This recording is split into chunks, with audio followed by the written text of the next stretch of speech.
இப்போது நான் போட்டுருக்கிற டிஷர்ட்டில் I'm just sprinkling water. சரிங்களா? இதோ இந்த தண்ணி தெளிச்சிட்டேன். உங்கள் முன்னாடி தான் தண்ணி தெளித்தேன். இது தண்ணின்னு தெரியும், பார்க்குறதுக்கு கொஞ்சம் கரை மாதிரியும் தெரியலாம், அது வேறு விஷயம். பட் இது எப்போ சரியாக போகும்? மேபி கொஞ்ச நேரம் நான் ஃபேனில் இருந்தாலோ இல்லை வெயிலில் நின்னாலோ நடந்தாலோ ஆர் ஏசியில் இருந்தாலோ எப்படியோ, பட் கொஞ்ச நேரத்தில் ஆட்டோமேட்டிக்காக இட் கெட்ஸ் ட்ரைட் அப், காஞ்சி போயிடும், ஒன்றும் தெரியாது இல்லையா? ஸோ அதுக்குள்ளே கால் வந்தது. ஸோ நான் என்ன சொல்ல வரேன்னா, எதுவாக இருந்தாலும் அதுக்கு உண்டான நேரம்ங்கிறது எடுக்கும் பொழுது எந்த விதமான ப்ராப்ளமாக இருந்தாலும் எந்த விதமான விஷயம் வேணும்னாலும் அதுக்கு உண்டான நேரத்தை கொடுத்தோன்னா அது கரெக்டாக நடக்கும். எல்லாமே இப்படிங்கிறதுக்குள்ளே நமக்கு நடக்கணும்னா முடியாது இல்லையா? ஸோ இந்த ஒரு ரியாலிட்டியை நம்ம புரிஞ்சுக்கணும். இப்போ வீடியோ கேம் விளையாடுற மாதிரி எல்லாமே உடனே நடந்துடுறது கிடையாது.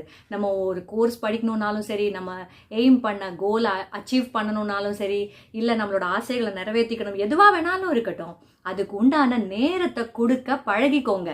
அது டைம் எடுக்கும் அப்படிங்கிறத நம்ம மனசில் நல்லா புரிஞ்சுக்கிட்டு அதை அக்செப்ட் பண்ணிக்கோங்க. ஆட்டோமேட்டிக்காக நிச்சயமாக எல்லாமே நல்லதாகவே நடக்கும். Trust me. Take care.